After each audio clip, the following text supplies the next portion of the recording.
ನೀವು ಯಾವಾಗಲಾದರೂ ಗಮನಿಸಿದ್ದೀರಾ? ಹನುಮಂತನ ಫೋಟೋ ಅಥವಾ ವಿಗ್ರಹವನ್ನು ನೋಡಿದಾಗ ಅವನ ಕೈಯಲ್ಲಿ ಯಾವಾಗಲೂ ಒಂದು ಗದೆ ಇರುತ್ತದೆ. ಆದರೆ ಆ ಗದೆಗೆ ಹೆಸರು ಏನು ಎಂಬುದು ನಿಮಗೆ ಗೊತ್ತಾ? ಇಂದು ನಾವು ತಿಳಿದುಕೊಳ್ಳೋಣ. ಹನುಮಂತನ ಕೈಯಲ್ಲಿರುವ ಗದೆಯ ಹೆಸರು ಏನು? ಅದು ಅವನಿಗೆ ಹೇಗೆ ಸಿಕ್ಕಿತು? ಮತ್ತು ಆ ಗದೆಗೆ ಏಕೆ ಇಷ್ಟೊಂದು ದೈವಿಕ ಶಕ್ತಿ ಇದೆ ಎಂಬುದನ್ನು ಭಕ್ತಿಯಿಂದ ಈ ವಿಡಿಯೋ ನೋಡಿ. ಕೊನೆಗೆ ಒಂದು ಚಿಕ್ಕ ಆದರೆ ಮಹತ್ವದ ಸಂದೇಶವೂ ನಿಮಗಾಗಿ ಇದೆ. ಹನುಮಂತ ಶಕ್ತಿ, ಭಕ್ತಿ ಮತ್ತು ರಕ್ಷಣೆಯ ಸಂಕೇತ. ಹನುಮಂತನ ರೂಪವೇ ನಮಗೆ ಭರವಸೆ ನೀಡುತ್ತದೆ.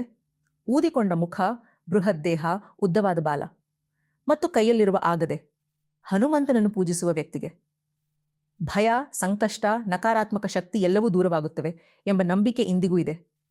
ಹಿಂದೂ ಧರ್ಮದಲ್ಲಿ ಪ್ರತಿ ದೇವರು ಕೂಡ ಒಂದು ವಿಶಿಷ್ಟ ಆಯುಧದೊಂದಿಗೆ ಗುರುತಿಸಲ್ಪಟ್ಟಿದ್ದಾನೆ. ಅದೇ ರೀತಿ ಹನುಮಂತನ ಆಯುಧ ಗದೆ. ಹನುಮಂತನಿಗೆ ಗದೆ ಹೇಗೆ ಸಿಕ್ಕಿತು? ಧಾರ್ಮಿಕ ಗ್ರಂಥಗಳ ಪ್ರಕಾರ ಬಾಲ್ಯದಲ್ಲಿದ್ದ ಹನುಮಂತನು ಸೂರ್ಯನನ್ನು ಹಣ್ಣೆಂದು ತಪ್ಪಾಗಿ ಭಾವಿಸಿ ಅವನನ್ನು ತಿನ್ನಲು ಹೋಗುತ್ತಾನೆ.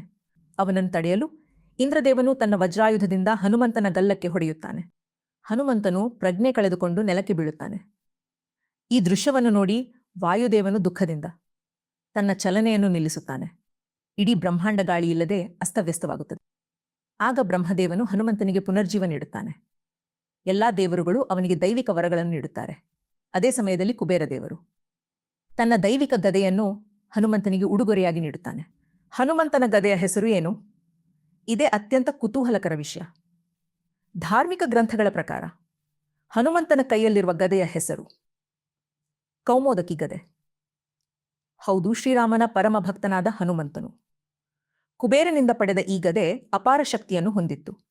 ಪಂಚಮುಖಿ ಹನುಮಂತನ ಅವತಾರದಲ್ಲಿ ಅವನ ಕೈಯಲ್ಲಿರುವ ಪ್ರಮುಖ ಆಯುಧಗಳಲ್ಲಿ ಈ ಗದೆ ಕೂಡ ಒಂದಾಗಿದೆ.